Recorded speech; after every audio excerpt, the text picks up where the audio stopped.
Welcome to the TreeHouse Foods Fourth Quarter 2024 conference call. All participants will be in listen-only mode.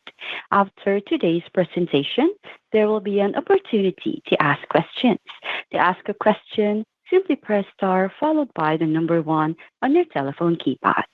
If you would like to withdraw your question, simply press star followed by the number one again. Please note this event is being recorded.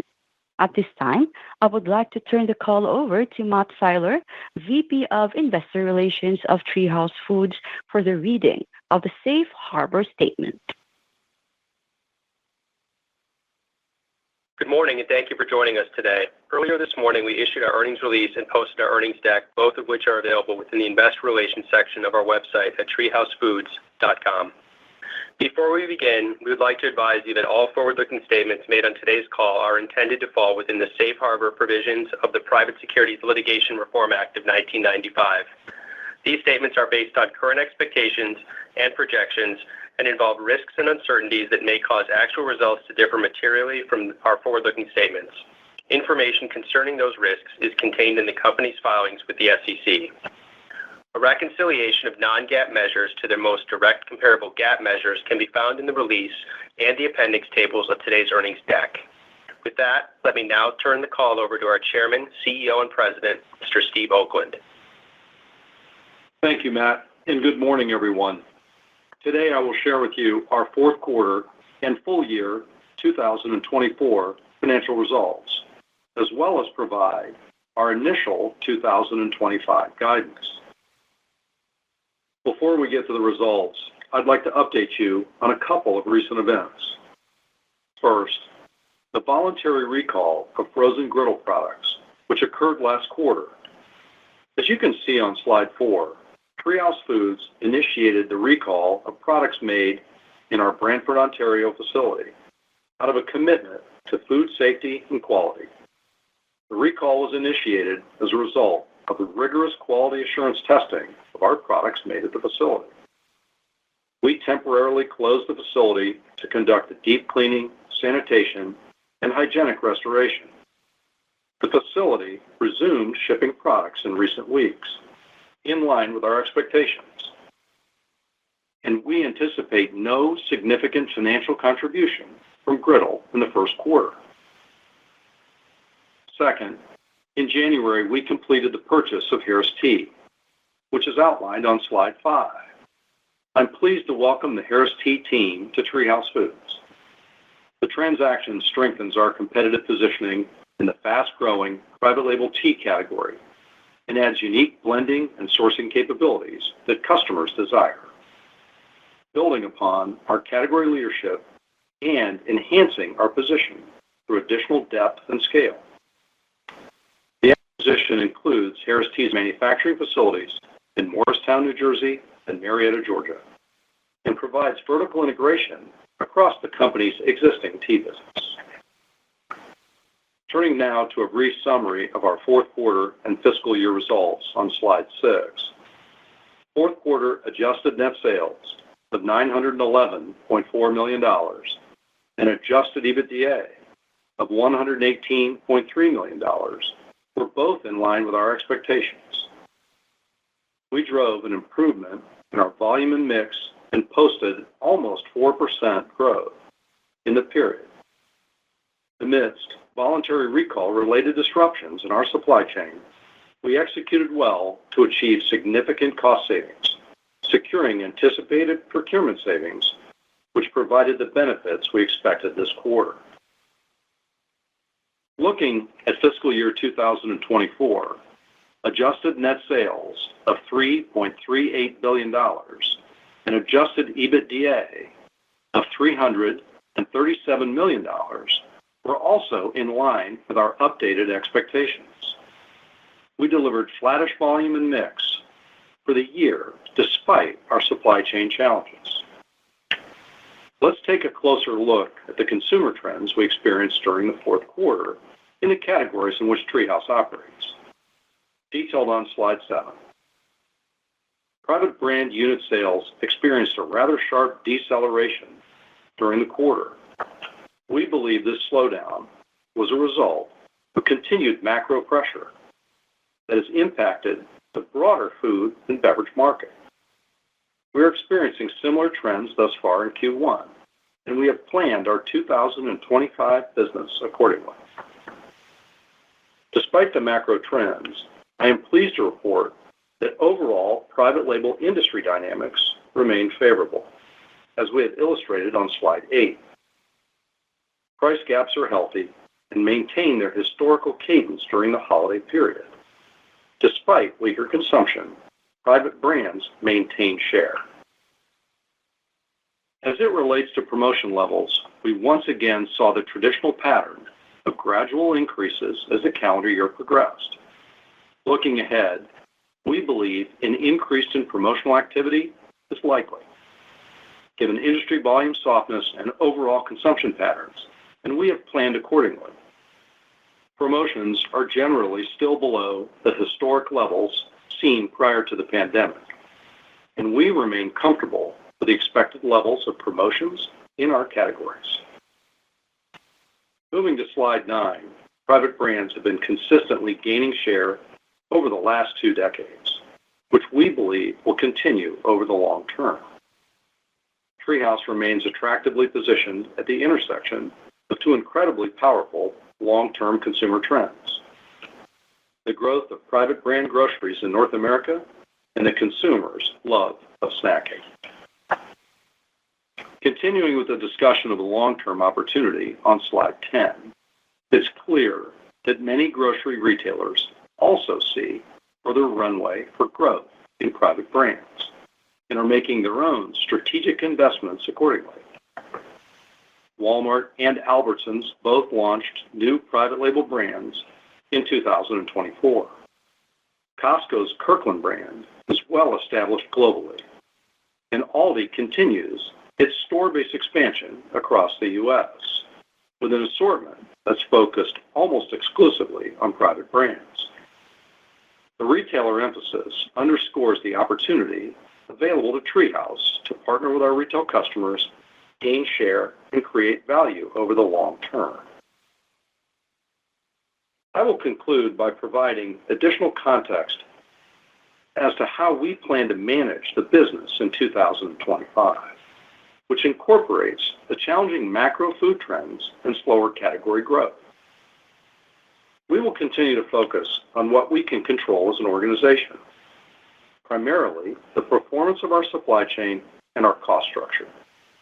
While we have made progress improving our operations, we still have a significant opportunity to improve our execution and consistency. As we begin 2025, we are sharply focused on executing what you see outlined on slide 11. We have visibility to delivering our commitment of $250 million of gross supply chain savings through 2027. We are focusing on optimizing costs across our supply chain network to drive improved profitability. I'm confident that through our margin management function, we can improve the profitability of our current business, as well as sharpen our competitiveness as we work to win new business this year. We will allocate our supply chain capacity to the most attractive mix of opportunities to best drive profitability for both TreeHouse and our customers. We have good line of sight to some additional near-term opportunities to drive net sales and cash flow, which are highlighted on slide 12.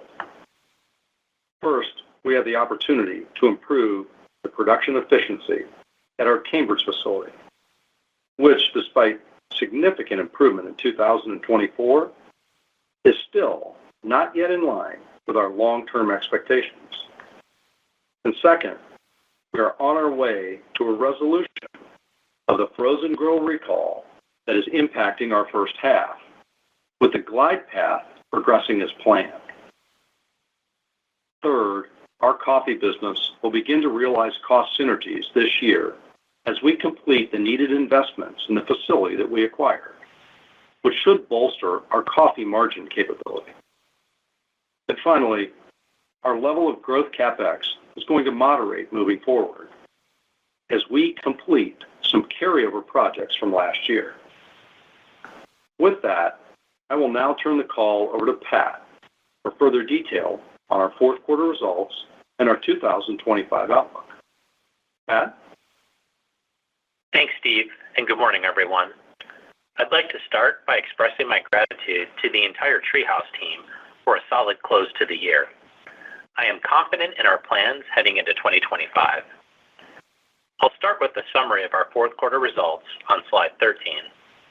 Adjusted net sales of $911.4 million and adjusted EBITDA of $118.3 million both improved versus the prior year, in line with our expectations. Progress on procurement savings drove stronger adjusted gross margin performance. Adjusted EBITDA margin rose to 13%. Let me walk through these results in greater detail. On slide 14, we've provided a look at our year-over-year net sales drivers. Our adjusted net sales increase of 0.2% was primarily driven by volume and mix, which was up 3.8%, due to strong performance in 8 of our top 10 categories, led by pretzels, in-store bakery, cookies, and broth. This positive volume and mix contribution was offset by the impact of our frozen griddle facility restoration, which provided a drag of 2.8%. Pricing was a headwind of about 70 basis points due to targeted commodity-driven pricing adjustments, as we expected. Finally, foreign currency provided a drag of 10 basis points. Moving to slide 15, I'll walk you through our profit drivers. Volume and mix, including absorption, had no impact in the quarter. PNOC, or pricing net of commodities, was a drag of $23 million, as expected, which was driven by higher commodity costs and targeted pricing investments. Next, operations and supply chain provided a $29 million benefit year over year, driven by supply chain cost savings, primarily related to our procurement initiatives. In 2024, we achieved $60 million in gross savings. Lastly, SG&A and other provided a benefit of $4 million year over year, driven by expense management and freight costs. Moving on to a summary of our capital allocation strategy on slide 16. We remain focused on deploying capital in a manner that enhances returns for shareholders. We have been balanced in our approach over the past 3 years, with a relatively even split between our strategic priorities.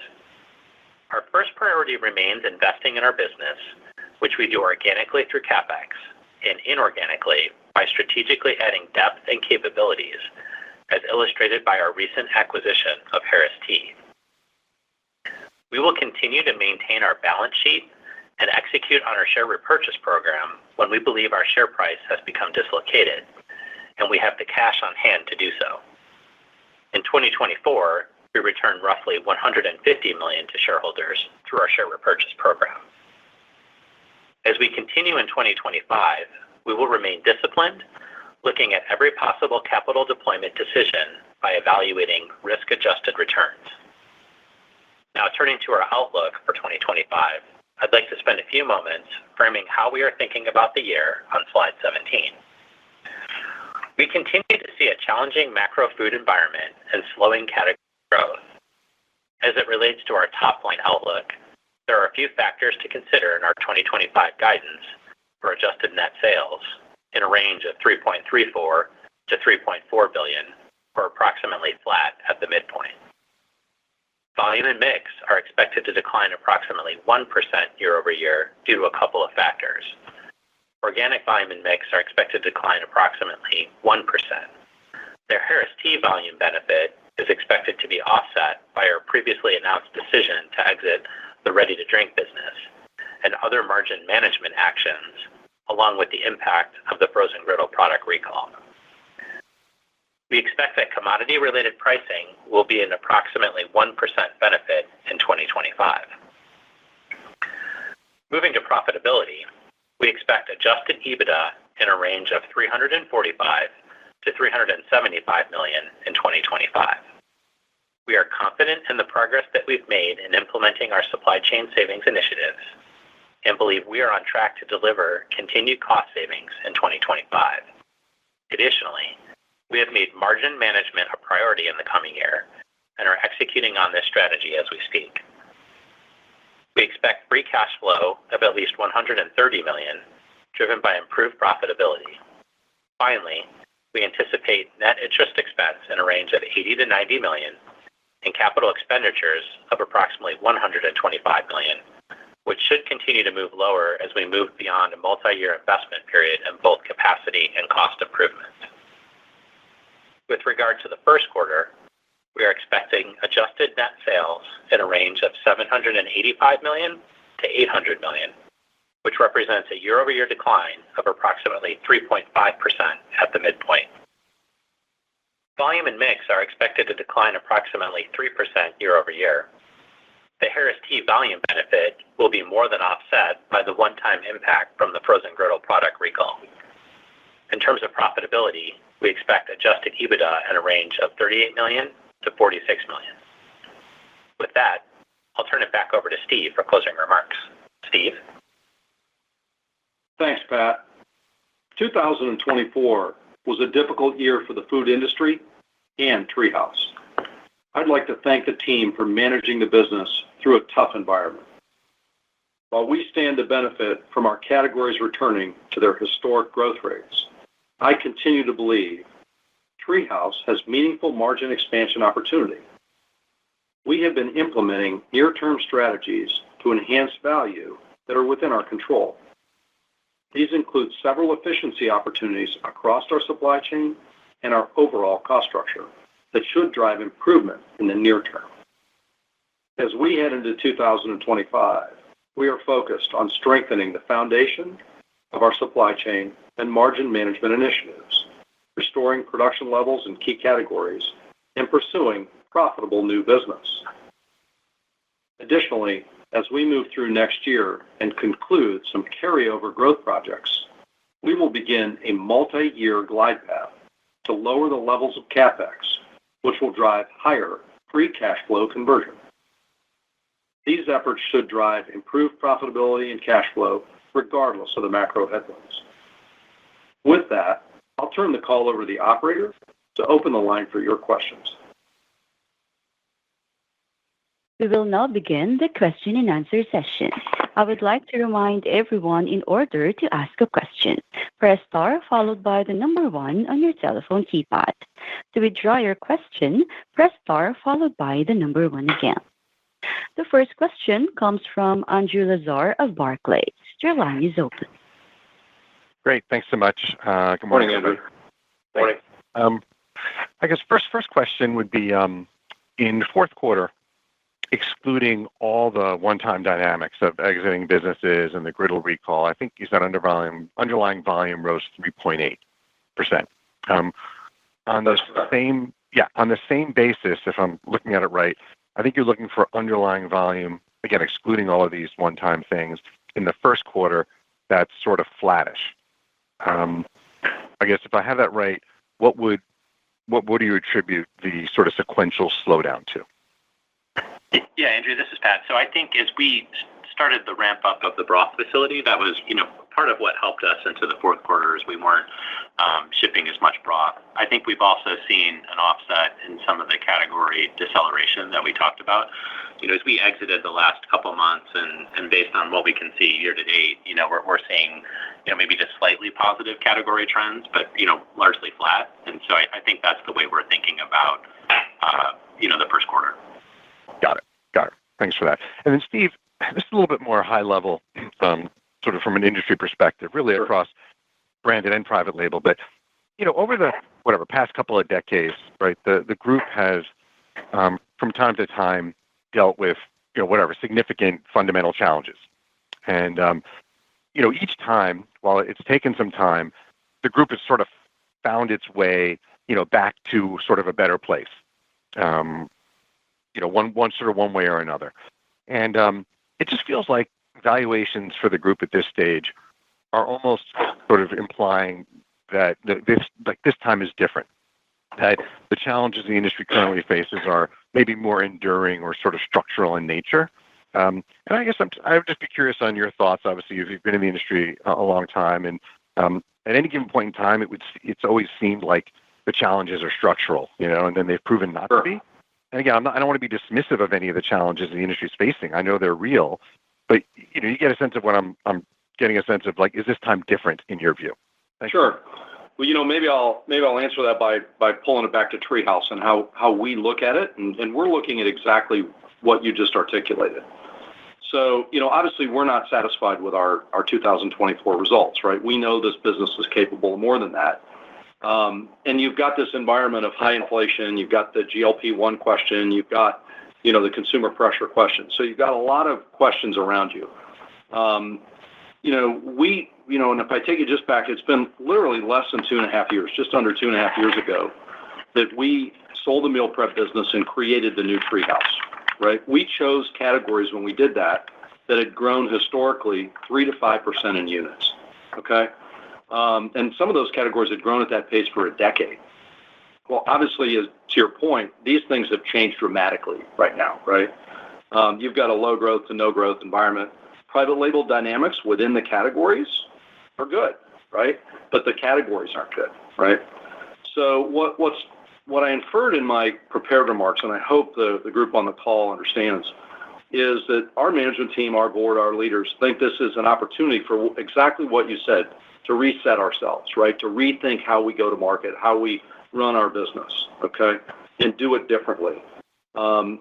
We talk about you focus on things you can control, right? Well, in our case, it's our supply chain, it's operational excellence, it's efficiency. We think we can drive significantly more profitability and cash flow.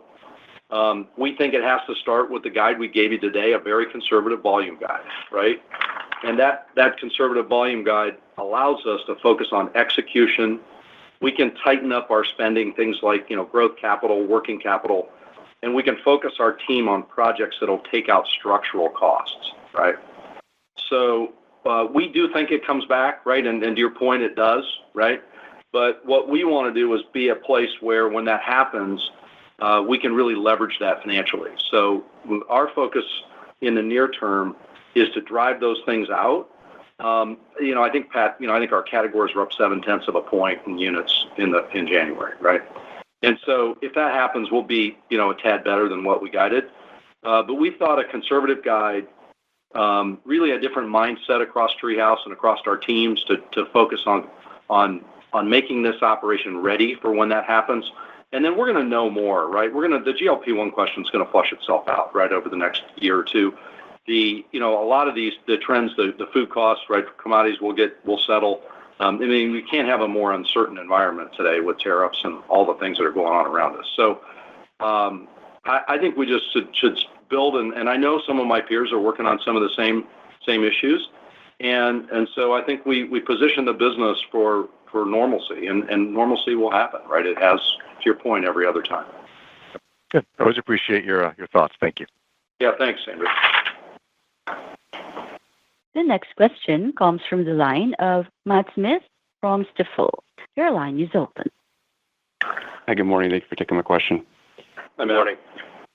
Steve, I wanted to kind of ask you about the margin management actions you're taking in 2025. It's hard to kind of tease out what the impact to volumes is based on the guidance. Perhaps it's a point or so. And can you talk a little bit more about the phasing of when you expect to see the volume headwind from some of those margin management actions, and if this is kind of a reset in 2025, or if this is more of a go-forward way of managing the business where we could continue to see volume drag that is offset by new contract wins over time? Sure. Maybe I'll touch on the how we approach this and when I think it's going to impact us, and Pat can talk about the impact, right? So in a market that sort of what I just said to Andrew, if you're assuming your business is going to grow 3 to 5%, and that's been the historic trends, you're adding shifts, you're adding capacity, you're taking on complexity that isn't that efficient in your plants. Our margin management allows us to, especially in those capacity constrained areas, to really align efficient operations with the best where can we give our customers, what customers and what volume will that be the most effective for them and the most effective for us. and not put that pressure on that team to try to grab that extra piece of business that ends up being inefficient, right? So I think there'll be a point or two of volume drag throughout the year, but I think it's offset dramatically by the cost to serve that volume. We've done some really, really good work that suggests some of that volume is really expensive to serve, right? Now, that doesn't mean that as things recover, we won't make CapEx, capacity expansion expenditures again. But I think there's a chance to pause on that. And also over the next year or two, I think our TMOS activity, we're seeing great progress from TMOS. That's adding capacity to our system.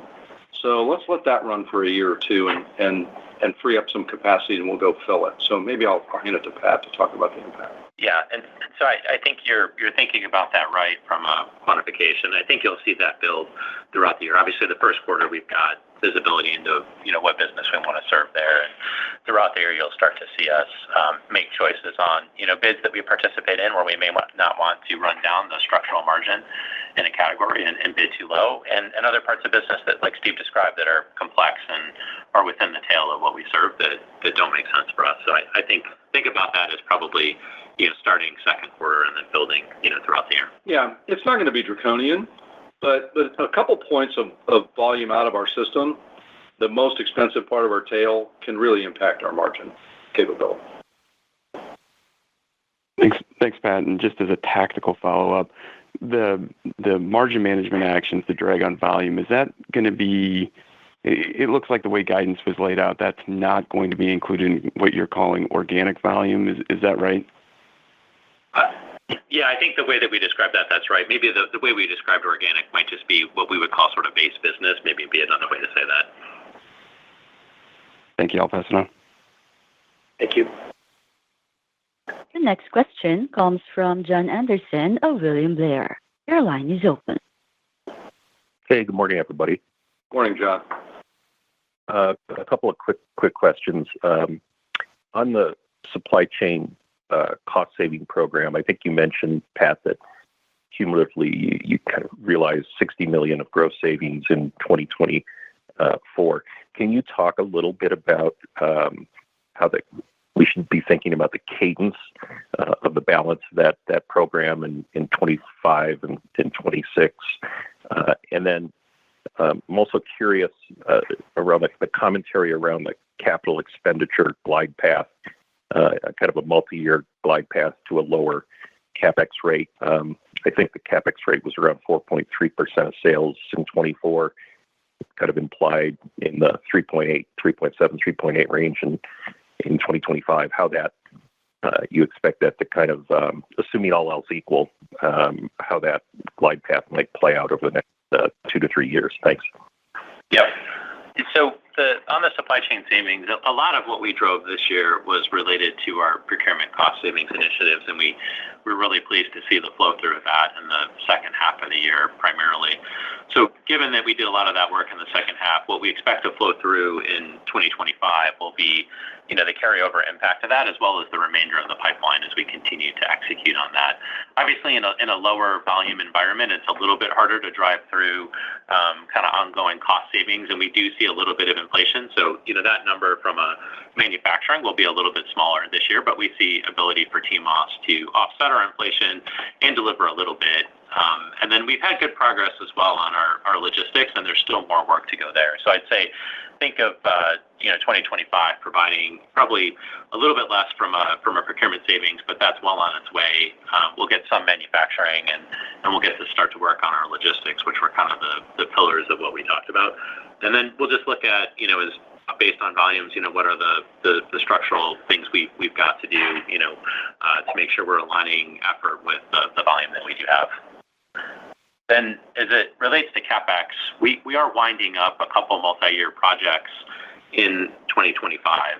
And, I think for this business, we've said historically 3 to 3.5% is probably the level of CapEx. I think on the high end would be, what you need to go to drive more growth. And so on the low end, if you're not trying to drive that growth, you're probably closer to the low end of that over time, if you're not making those types of investments. And so that'd be a little bit of how we think about the glide path, and we'll update that as we get closer to it. But Makes sense. One quick follow-up. I think, it dates back a little ways now, but at one point you had shared a kind of a view of where you may be in 2027 from a margin perspective, and I think an implied EBITDA margin around 12%.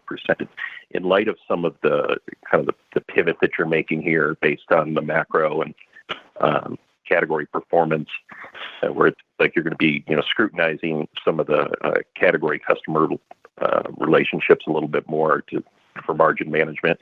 Does that change the kind of the complexion of long-term algo, a bit lower top line, but offset by improved profitability or gross profit dollars? Thanks. Yeah, I'm not sure, John, we would say at this point, we're going to go a lot above that, but I think, that'll be the real focus. And I think obviously the work to go drive that type of margin on a lower volume requires a little bit more effort. So I don't think we're gonna say anything different, but obviously as we get, greater line of sight and we see the benefits of that pay off, we can update as we go along. Great. Thanks so much. Thanks, John. The next question comes from Jim Salera of Stephens Incorporated. Your line is open. Guys, good morning. Thanks for taking our questions. Good morning. I was hoping you could maybe give a little more detail around the softness in private label consumption, the sequential step down in 4Q from 3Q. You did call out some strength in, pretzels, cookies, and in the in-store bakery, which at least conceptually I would think are a little bit more discretionary than some of the other categories in store. And so you would think, if the consumer spending there, it maybe is a little pressured in other areas, that would actually be a benefit to private label. Just any color you can kind of offer around that would be helpful. Sure. A couple things. I think we actually took some share in a couple of those categories, right? Our pretzels team's been performing incredibly well, and if you remember a couple of years ago, we made an investment to bring seasoned pretzels to market. That is starting now to pay off.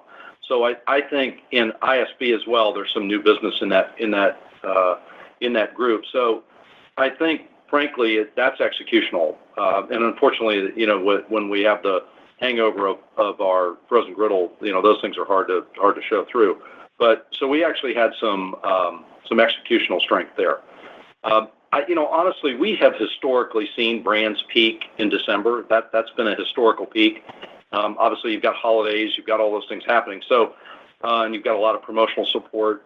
But I've listened to the other calls on, the few calls that have been out. I just think we had a soft consumer environment in the month of December. Like we saw it decelerate as we got into the quarter. I don't know if that's the consumer paying for Christmas. I don't know, what those things are. But we saw the volume decelerate. We gained a tiny bit of share. We had a tiny bit positive, which is still better than the category dynamics. But I think it was more a macro category issue or a macro consumer spending issue than it was a private label issue. And like we said, we saw about 0.7 improvement in January, right? A small improvement in January. Now we are at record share levels, right? So I'm not so much sure it's a private label issue as it is just a macro issue. Okay, that's great. And maybe as a follow-up question to that, if we think about 2025, and again, ignoring all the one-time headwinds, how should we think about, general kind of category improvement versus operational execution leading to share gains as the drivers of the kind of base business volume? I think we are planning for volume to be flat, which, and as I said in my opening comments, that's a conservative point of view that allows us, I think the underlying categories, if they're anything like January, might be up a point-ish. But that allows us a little bit of room to do a little bit of distribution changes and things to improve our margins, right? The Harris Tea acquisition, we thought, that's great mix. It's profitable volume. We thought bringing that in gave us an umbrella to operate under to make the rest of the business, to position the rest of the business in a much better place. So I think what you'll see there, we'll win some pretzel business. We'll win some of those great categories where we're performing really well. And then we'll use that opportunity to position the rest of the business for a more profitable run going forward. Right. Appreciate the detail. I'll hop back in the queue.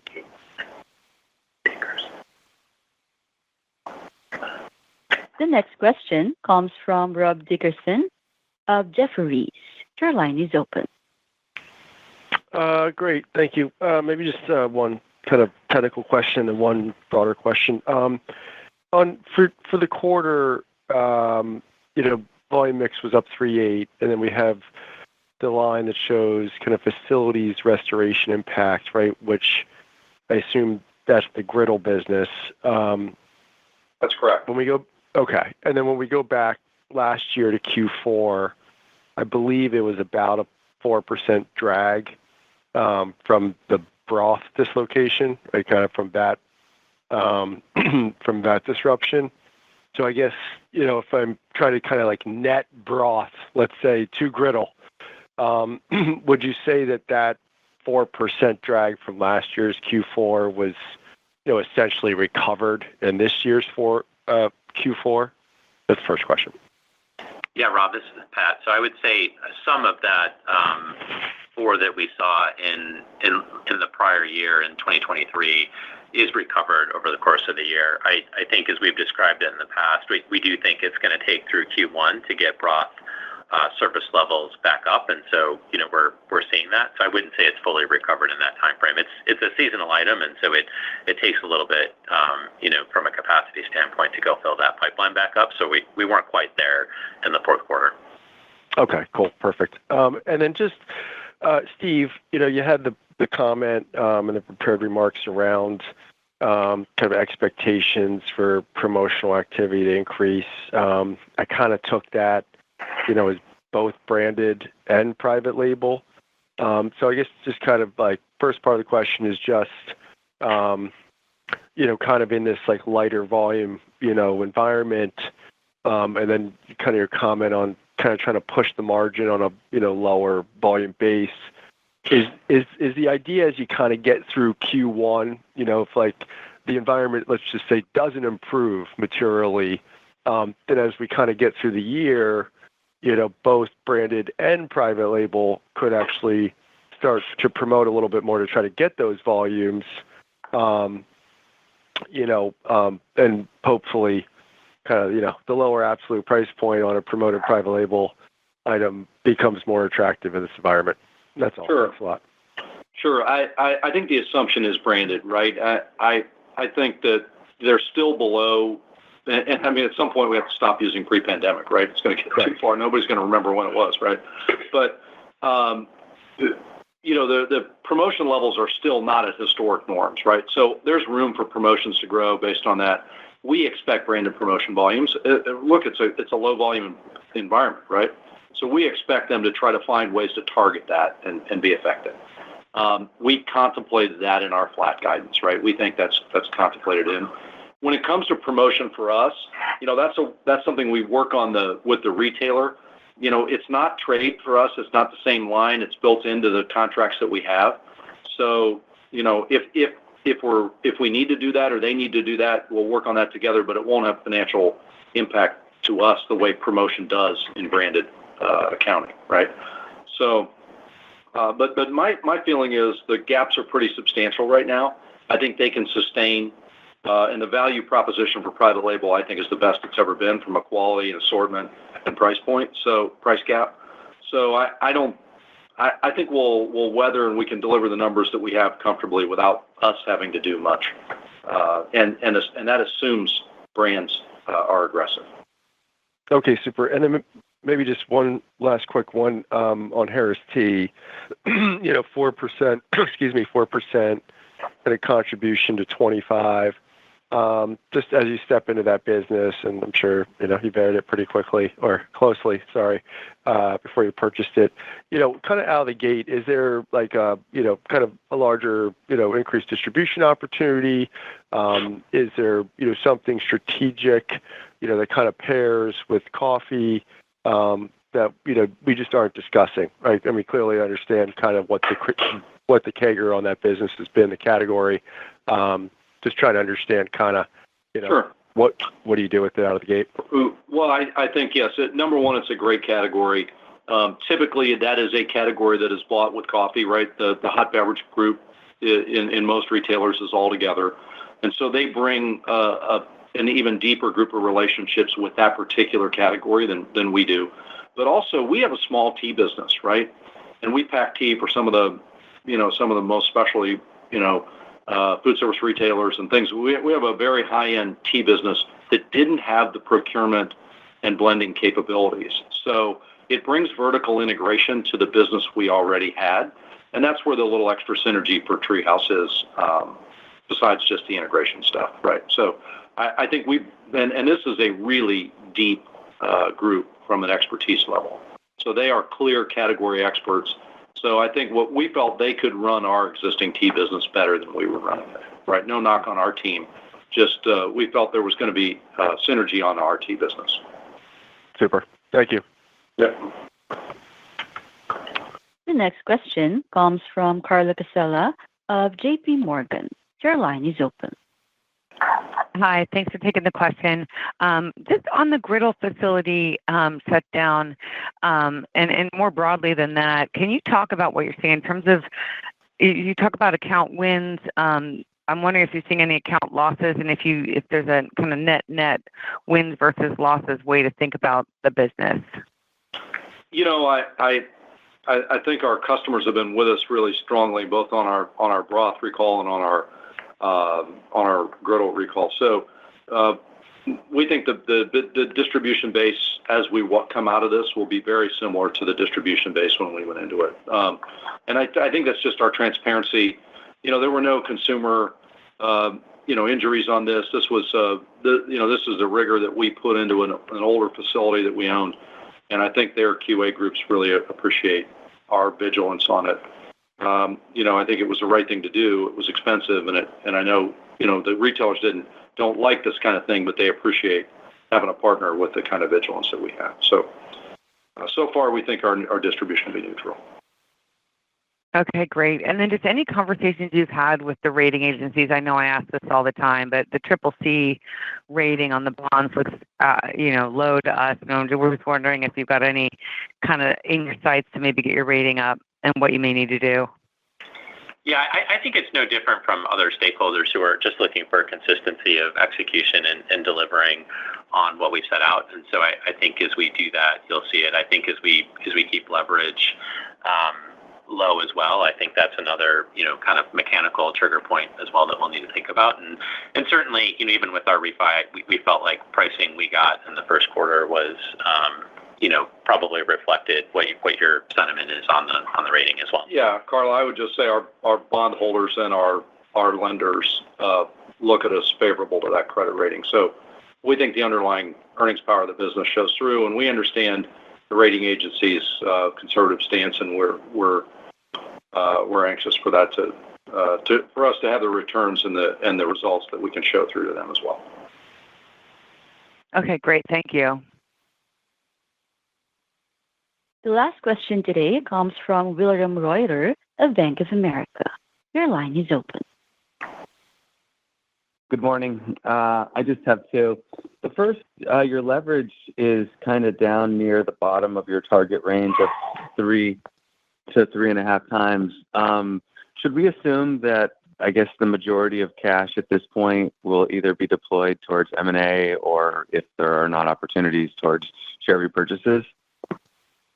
Yeah, and so I think the way to think about that is we obviously did M&A in January, and so we did put some of that cash that we had on the balance sheet to use early in the first quarter of 2025 for the Harris Tea acquisition. And so, from a leverage standpoint, you may see that move up just a little bit from where we said our target was, and then we'll work that down over the course of the year, but certainly not levering up the company by any stretch. But, that will change a little bit in the first couple quarters of 2025.